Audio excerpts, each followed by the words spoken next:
নমস্কার বন্ধুরা, Rooney and মম কিচেনে আপনাদের স্বাগত। কেমন আছেন সবাই? আজ আমি আপনাদের সঙ্গে শেয়ার করব নিরামিষ পাঁপড়ের ডালনার রেসিপি। যে কোনো নিরামিষ দিনে গরম গরম ভাতের সঙ্গে এই পাঁপড়ের ডালনার রেসিপিটি ট্রাই করে নিতে পারেন। আশা করছি আজকের এই রেসিপিটা সকলের খুব ভালো লাগবে। তো চলুন শুরু করা যাক আজকের এই রেসিপি। এই রেসিপিটা বানানোর জন্য প্রথমে এখানে নিয়েছি দুটো মিডিয়াম সাইজের আলু। এইভাবে বড় বড় পিস করে কেটে নিয়েছি। আর লাগবে কিছু মটরশুঁটি, এটা কিন্তু সম্পূর্ণ অপশনাল। এখানে নিয়েছি দুটো মিডিয়াম সাইজের টমেটো, কয়েক টুকরো আদা ও কাঁচা লঙ্কা। ফোড়নের জন্য নিয়েছি তেজপাতা, শুকনো লঙ্কা, দুটো এলাচ, একটু দারচিনি ও 1 টেবিল চামচ মতো জিরে। আর অবশ্যই লাগবে পাঁপড়। এখানে আমি প্লেন পাঁপড়টা ইউজ করেছি। মশলা পাঁপড় দিয়েও কিন্তু আপনারা এই রেসিপিটা তৈরি করে নিতে পারেন। প্রথমে আগে মশলাটাকে বেটে নেব।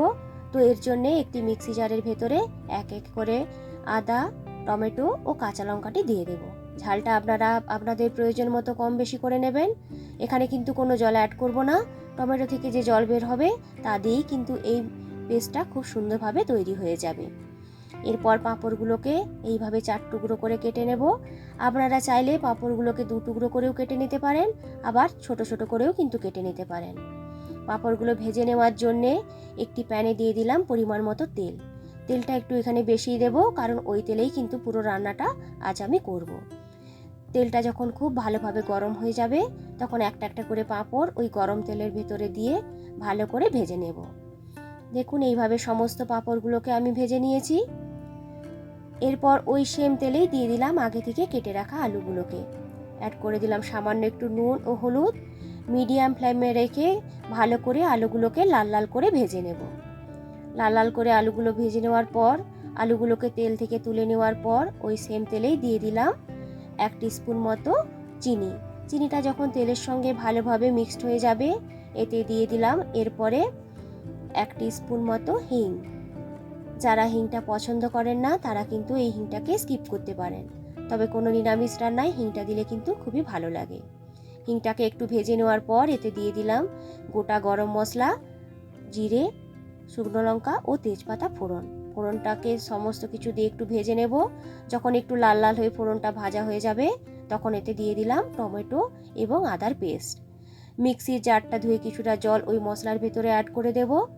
এরপর গ্যাসের ফ্লেমটাকে একদম লো করে দিয়ে ভালো করে মশলাটিকে কষে নেব, যতক্ষণ না পর্যন্ত টমেটো এবং আদার কাঁচা গন্ধটা ওই মশলা থেকে চলে যাচ্ছে। প্রায় মিনিট 2 মতো মশলাটিকে ভেজে নেওয়ার পর যখন দেখবেন যে মশলার কালারটা একটু চেঞ্জ হয়ে গেছে তখন এতে অ্যাড করে দিলাম 1 টিস্পুন করে ধনে গুঁড়ো, জিরে গুঁড়ো, লঙ্কা গুঁড়ো ও হলুদ গুঁড়ো। আবারও সব কিছু দিয়ে ভালো করে মশলাটিকে কষে নেব। যখন দেখবেন যে মশলা চারদিক থেকে বেশ তেলটা একটু ছাড়া ছাড়া হয়ে আসছে তখন এর মধ্যে অ্যাড করে দেব আগে থেকে ভেজে রাখা আলুগুলো। আলুগুলোকে দেওয়ার পর ভালো করে আলুর সঙ্গে মশলাটিকে মিক্সড করে নেব, যাতে মশলাগুলো আলুর ভেতরে ভালোভাবে ঢুকে যায়। আবারও সামান্য একটু নুন এতে অ্যাড করে দিয়ে ঢেকে রেখে দিলাম 1 মিনিটের মতো। 1 মিনিট পর ঢাকনাটি খুলে নেওয়ার পর এতে দিয়ে দিলাম মটরশুঁটিগুলো।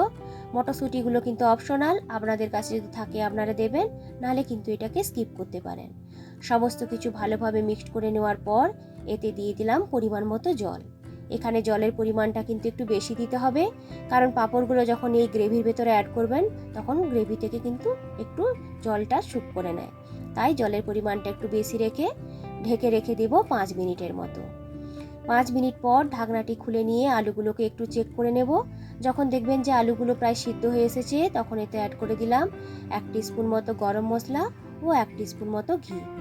সমস্ত কিছু ভালোভাবে মিক্সড করে নিয়ে গ্রেভিটাকে ফুটিয়ে নেব আরও 1 মিনিটের মতো। 1 মিনিটের মতো গ্রেভিটাকে ফুটিয়ে নেওয়ার পর গ্যাসের ফ্লেমটাকে অফ করে দিয়ে একটি একটি করে পাঁপড় দিয়ে দেব এই গ্রেভির মধ্যে। যদি আপনারা গ্যাসটিকে জ্বালিয়ে রেখে এই পাঁপড়গুলো গ্রেভির ভিতরে দিয়ে দেন তাহলে পাঁপড়গুলো কিন্তু খুব তাড়াতাড়ি নরম হয়ে যায় আর গ্রেভি থেকে পুরো রসটাই কিন্তু শোক করে নেয়। এইভাবে ঢেকে রেখে দিলাম 2 মিনিটের মতো। ভাপে ভাপেই কিন্তু পাঁপড়গুলো খুব সুন্দরভাবে নরম হয়ে যাবে। ঢাকনাটি 2 মিনিট পর ঢাকনাটি খুলে নিয়ে পাঁপড়গুলোকে আরও একটা সাইড উল্টে দেব, যাতে অপর সাইডটাও কিন্তু ভালোভাবে গ্রেভিটার ভেতরে ডুবে যায়। এইভাবে উল্টে পাল্টে দিয়ে আবারও ঢেকে রেখে দিতে হবে 2 মিনিটের মতো।